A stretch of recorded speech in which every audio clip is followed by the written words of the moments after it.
If you have been writing Java for a few years and you're still writing the same style of code you wrote in 2015, this video is for you. Most developers upgrade their Java version but never upgrade their thinking. They install Java 17 or Java 21 but still write the same Java 6 style of code. New version, old mindset. This series is going to change that completely. Hi, my name is Pradeep and I've been training corporate developers across India for several years now.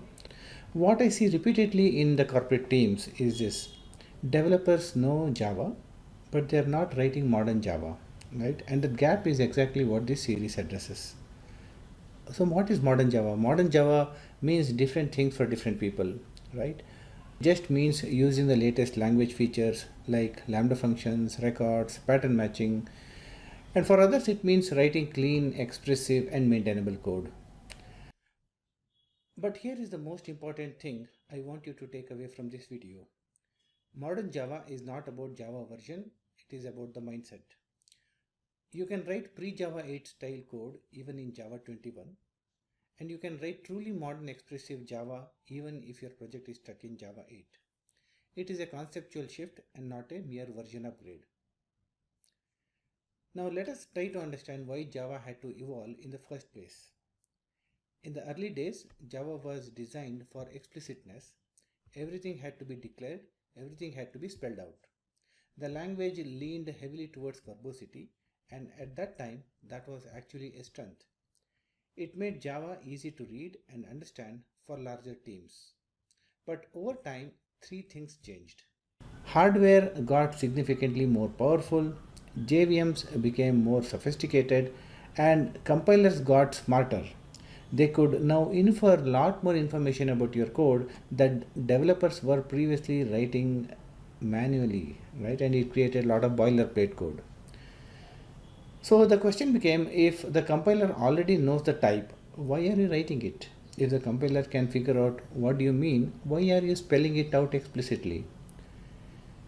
The goal stopped being writing fewer lines of code and became something much more powerful: writing higher meaning per line of code. Read that again: higher meaning per line, not fewer lines, more expressive lines. That is the entire philosophy of modern Java in one sentence, right?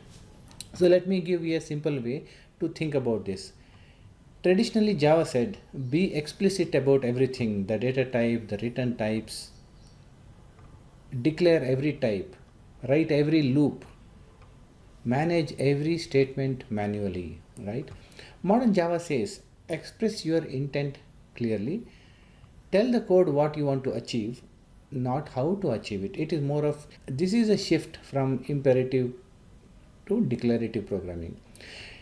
Instead of writing a for loop that iterates through a list, checks a condition, and builds a result, modern Java lets you express that same logic as a stream pipeline that reads almost like English. So you are writing like English like sentences.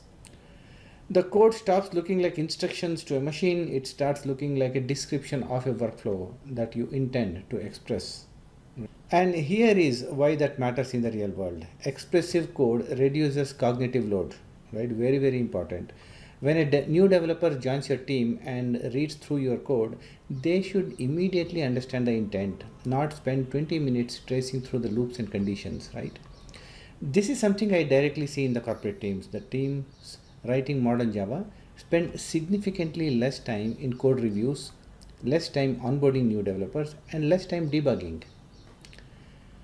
So what this series covers? So in this series we are going to cover modern Java from the ground up, specifically focused on what matters in real corporate projects. So what we will be covering? We'll be covering language features, of course, records, seal classes, pattern matching, text blocks, right? And several others. We'll also be looking at type inference and how to let the compiler do the heavy lifting, right? We'll also be looking at the Streams API, and we are going to go beyond the basics in this particular series. We are also going to look at completable features and async programming, right? Virtual threads is one of the biggest game changers since Java 21, and we are going to go deep into virtual threads. And finally, how all of these concepts connect to Spring Boot and microservices.